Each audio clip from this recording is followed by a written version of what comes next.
మేము యాదగిరి గుట్టలో శ్రీ లక్ష్మీ నరసింహస్వామి వారి సన్నిధిలో ఉన్నాము.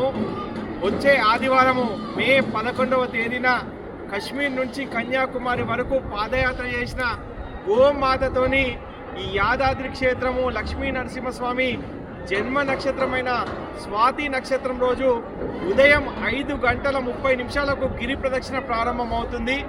యాదగిరి గుట్టకు ప్రతి ఒక్కరు కూడా వచ్చి ఈ గోమాతతోని ఈ గిరి ప్రదక్షిణలో పాల్గొనాలి. 2.5 కిలోమీటర్లు గిరి ప్రదక్షిణ ఉంటుంది. ఈవో గారిని కలవడం జరిగింది. వారు ప్రత్యేకమైన దర్శనం ఏర్పాట్లు కూడా చేస్తామని చెప్పారు. గోమాతతో సహా మనం వచ్చే ప్రతి ఒక్కరికి కూడా.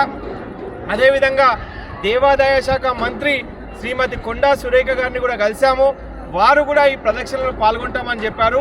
సాధువులు, సంతులు, గోభక్తులు ప్రతి ఒక్కరు కూడా ఈ యొక్క యాదాద్రి గిరి ప్రదక్షిణలో పాల్గొంటున్నారు. ప్రత్యేకంగా ఒక గోవుతోని ఈ యొక్క గిరి ప్రదక్షిణ కశ్మీర్ నుంచి కన్యాకుమారి వరకు పాదయాత్ర చేసి వచ్చిన ఒక చిన్న పొంగనూరు ఆవుతోని ఈ గిరి ప్రదక్షిణ ఉంటుంది. కాబట్టి ఇలాంటి మహిమాన్వితమైన గో ప్రదక్షిణలో మీరందరూ కూడా పాల్గొనాలని చెప్పి మీకు